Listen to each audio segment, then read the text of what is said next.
रावण रचित शिव तांडव स्तोत्र, लिरिक्स और अर्थ सरल भाषा में। शिव स्तोत्रम। इस ब्लॉग में सद्गुरु शिव के महान भक्त रावण की एक कहानी सुना रहे हैं कि आखिर क्यों शिव ने उन्हें कैलाश के शिखर से नीचे गिरा दिया। शिव तांडव स्तोत्र, हिंदी लिरिक्स एंड मीनिंग। जटाटवी गलज्जल प्रवाह पावित स्थले गलेव लंब लंबितांग भुजंग तुंग महलिकाम डमड डमड डमन निनाद वड डमरवयम चकार चंड तांडव तनो तुन शिव शिवम। उनके बालों से बहने वाले जल से उनका कंठ पवित्र है और उनके गले में सांप है जो हार की तरह लटका है और डमरू से डमट डमट डमट की ध्वनि निकल रही है। भगवान शिव शुभ तांडव नृत्य कर रहे हैं। वे हम सबको संपन्नता प्रदान करें। जटाकटा हंस ब्रह्मरम निलिम्प निर्झरे विलोलवी चिवल्लरी विराजमान मूर्धनि धगद धगद धगद जबल ललाट पट्ट पावके किशोर चंद्रशेखर रति प्रतीक्षणम मम। मेरे शिव में गहरी रुचि है, जिनका सिर अलौकिक गंगा नदी में बहती लहरों की धाराओं से सुशोभित है, जो उनकी बालों की उलझी जटाओं की गहराई में उमड़ रही है, जिनके मस्तक की सतह पर चमकदार अग्नि प्रज्वलित है और जो अपने सिर पर अर्धचंद्र का आभूषण पहने हैं। धरा धरेन्द्र नंदनी विलास बंधु बंधुर सफुर दिगंत संतति प्रमोद मान मान से कृपा कटाश धोरणी निरुद्ध दुर्धरापदी कविच दिगंबरे मनो विनोद में तु वस्तुनि। मेरा मन भगवान शिव में अपनी खुशी खोजे। अद्भुत ब्रह्मांड के सारे प्राणी जिनके मन में मौजूद हैं, जिनकी अर्धांगिनी पर्वतराज के पुत्री पार्वती है, जो अपनी करुणा दृष्टि से असाधारण आपदा को नियंत्रित करते हैं, जो सर्वत्र व्याप्त है और जो दिव्य लोकों को अपनी पोशाक की तरह धारण करते हैं। जटा भुजंग पिंगल सफुर्त पणा मणि प्रभा कदम कुमकुमद्रव प्रलिप्त दिग्व धूमुखे मधांध सिंधु रस फुरत गुत्तरीय मेदुरे मनो विनोद मदभूतम विभर्त भूत भरतरी। मुझे भगवान शिव में अनोखा सुख मिले, जो सारे जीवन के रक्षक हैं। उनके रेंगते हुए सांप का फण लाल भूरा है और मणि चमक रही है। ये दिशाओं के देवियों के सुंदर चेहरों पर विभिन्न रंग बिखेर रहा है, जो विशाल मदमस्त हाथी की खाल से बने जगमगाते दुशाले से ढका है। सहस्त्रलोचन प्रभुत्य शेष लेख शेखर प्रसून धूलि धोरणी विधूसरांग पीठंभु भुजंग राजमालया निबद्ध जाट जूटक शिरे चिराय जायत चकोर बंधु शेखर। भगवान शिव में हमें संपन्नता दे, जिनका मुकुट चंद्रमा है, जिनके बाल लाल नाग के हार से बंधे हैं, जिनका पायदान फूलों की धूल के बहने से गहरे रंग का हो गया है, जो इंद्र विष्णु और अन्य देवताओं के सिर से गिरती है। ललाट चत्वरज्जवल धनंजय यशफुलिंग बा निपीत पंच सायकम नमन्न लिंप नायकम सुधा मयूखलेखया विराजमान शेखर महाकपालि संपदे शिरोजटाल मस्तुन।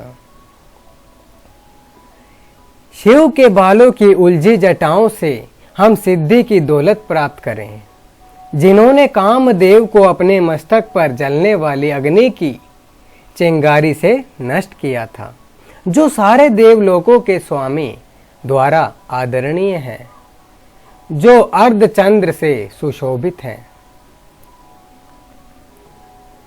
कराल भाल पट्टिका धगद धगद धगद जवल धनंजया धरीकृत प्रचंड पंच सायके धराधरेन्द्र नंदने कुचाग्र चित्र पत्रक प्रकल्पनेक शिल्पने त्रिलोचने रतिर्मम।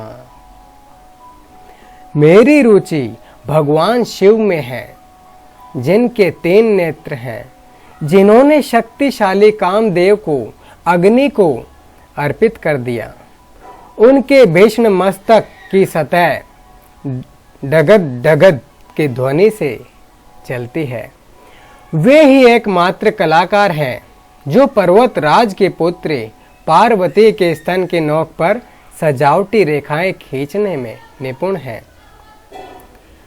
नवीन मेघ मंडले निरुद्ध दुर्सफूरहत कुहू निशीत नेतम प्रबद्ध बद्ध कंधर निलिंप निर्झरी दरस्त नोत्कृत सिंदुर कला निधान बंधुर श्रियम जगत धुरंधर। भगवान शिव हमें संपन्नता दे। वे ही पूरे संसार का भार उठाते हैं, जिनकी शोभा चंद्रमा है, जिनके पास अलौकिक गंगा नदी है, जिनकी गर्दन गला बादलों की परतों से ढकी अमावस्या की अर्धरात्रि की तरह काली है। प्रफुल्ल नील पंकज प्रपंच कालिम प्रभा वलंब कंठ कंदली रुचि प्रबद्ध कंदरम समृच्छिदम पुरच्छिदम भवच्छिदम मखच्छिदम गगच्छिदांत कच्छिदम तमंत कच्छिदम भजे। मैं भगवान शिव की प्रार्थना करता हूँ, जिनका कंठ मंदिरों की चमक से बंधा है, पूरे खिले नीले कमल के फूलों की गरिमा से लटकता हुआ, जो ब्रह्मांड की कालीमा सा दिखता है, जो कामदेव को मारने वाले हैं, जिन्होंने त्रिपुर का अंत किया, जिन्होंने सांसारिक जीवन के बंधनों को नष्ट किया, जिन्होंने बलि का अंत किया, जिन्होंने अंधक दैत्य का विनाश किया, जो हाथियों को मारने वाले हैं, और जिन्होंने मृत्यु के देवता यम को पराजित किया। अखर्व सर्व मंगला कला कदम्ब मंजरी रस प्रवाह माधुरी व्रजंग बणा मधुव्रतम सम्रांतकम पुरांतकम भवांतकम मखांतकम गजांत कांत कांतकम तमंत कांतकम भजे। मैं भगवान शिव की प्रार्थना करता हूँ, जिनके चारों ओर मधुमक्खियां उड़ती रहती हैं। शुभ कदम के फूलों के सुंदर गुच्छे से आने वाली शहद की मधुर सुगंध के कारण, जो कामदेव को मारने वाले हैं, जिन्होंने त्रिपुर का अंत किया, जिन्होंने सांसारिक जीवन के बंधनों को नष्ट किया, जिन्होंने बलि का अंत किया, जिन्होंने अंधक दैत्य का विनाश किया, जो हाथियों को मारने वाले हैं, और जिन्होंने मृत्यु के देवता यम को पराजित किया। यह जो वाक्य है, ये मेरा बहुत ही प्रिय वाक्य है। चलिए अब आगे बढ़ते हैं। जयत्वद ब्रवीभ्रम भ्रमद्भुजङ्गमश्वस द्वनिर्गमत् करं सफूरहत्करालभालहव्यवाट् धिमिद्धिमिद्धिमिध्वनन् मृदङ्गतुङ्गमङ्गल ध्वनिक्रम प्रवर्तित प्रचण्ड ताण्डव शिव। शिव जिनका तांडव नृत्य नगाड़े की ढिमिड ढिमिड तेज आवाज श्रृंखला के साथ लय में है, जिनके महान मस्तक पर अग्नि है, वो अग्नि फैल रही है नाक की सांस के कारण गरिमामय आकाश में गोल गोल घूमती हुई। हर्षद्विचित्रतल्पयो भुजङ्गमौक्तिकस्त्रजो गरिष्ठरत्नलोष्ठयो सपद्दिपक्षपक्षयो तृष्णारविन्द्रचक्षुषो प्रजामही महेन्द्रियो सम्प्रवर्तयं नमा कदा सदा शिवं भजे। मैं भगवान सदाशिव की पूजा कब कर सकूंगा? शाश्वत शुभ देवता जो रखते हैं सम्राटों और लोगों के प्रति संभाव दृष्टि, घास के तिनके और कमल के प्रति मित्रों और शत्रुओं के प्रति सर्वाधिक मूल्यवान रतन और धूल के ढेर के प्रति, सांप और हार के प्रति और विश्व में विभिन्न रूपों के प्रति। कदा निलंप निर्झरी निकुंज कोट रे वसन विमुक्त दुर्मति सदा शिरस्त मंजली वहन विमुक्त लोल लोचनो ललाम भाल लगनक शिवेति मंत्र मोच्चरण कदा सुखी भवाम्यहम्। मैं कब प्रसन्न हो सकता हूँ?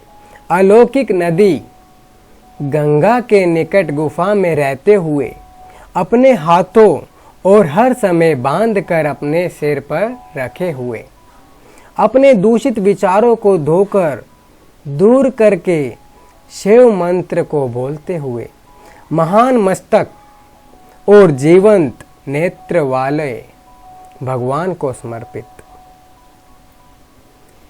इमं हि नित्यमेव मुक्तमोत्तम सतं पठन् स्मरन् ब्रुवन्नरो विशुद्धिमेति सन्ततम्।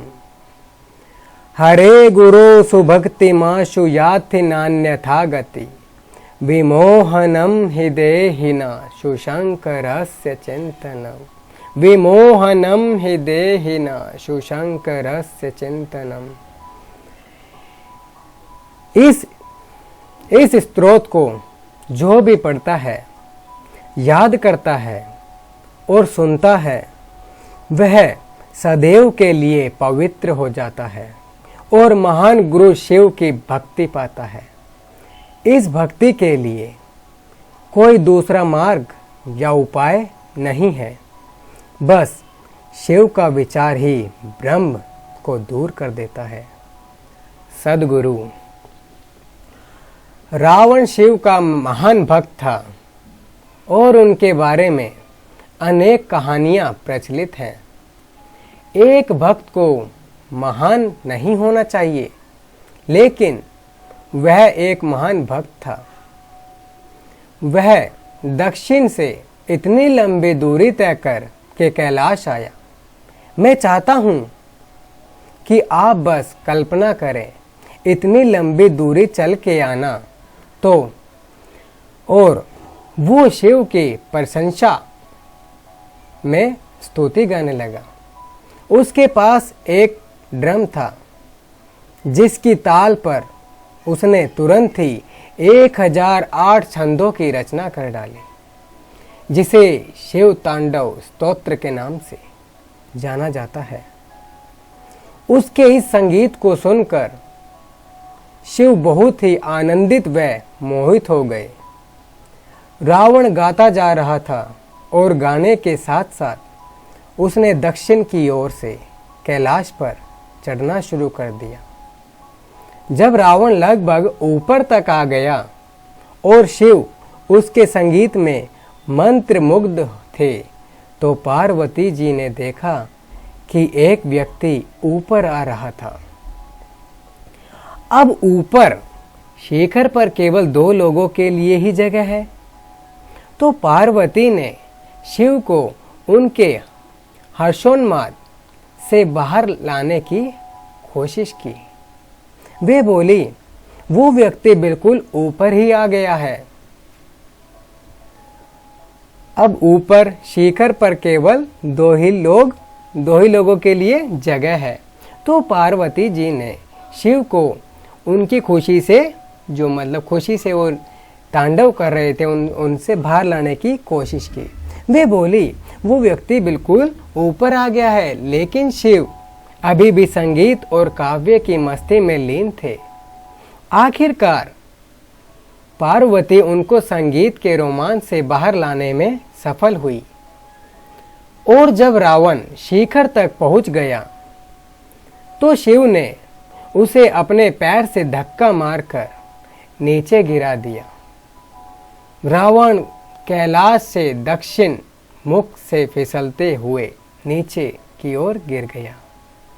ऐसा कहा जाता है कि उसका ड्रम उसके पीछे घिसट रहा था, और जैसे जैसे रावण नीचे जाता गया उसका ड्रम पर्वत पर ऊपर से नीचे तक एक लकीर खींचता हुआ गया। अगर आप कैलाश के दक्षिणी मुख को देखें तो आप बीच में से ऊपर से नीचे की तरफ आता हुआ एक निशान देख सकते हैं।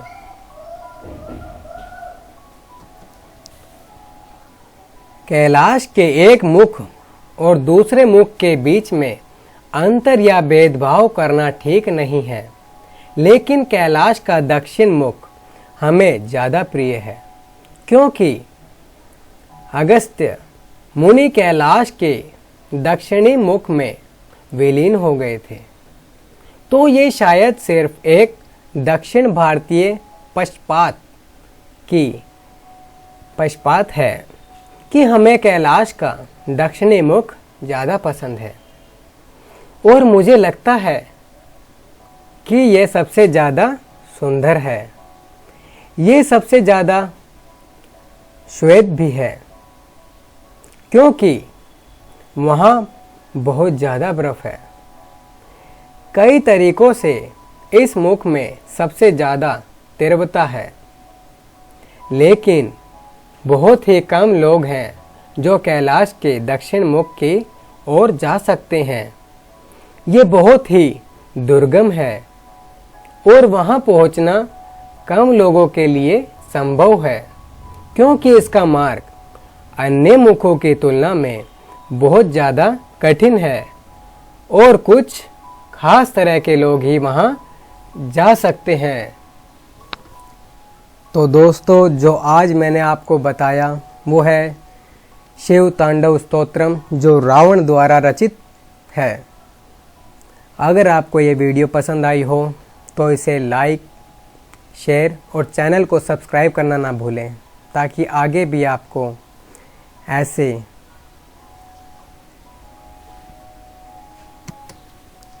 शिव से जुड़े तथ्य मिलते रहें। वीडियो को देखने के लिए धन्यवाद। फिर मिलूँगा अपनी अगली वीडियो में एक अगले विचार के साथ।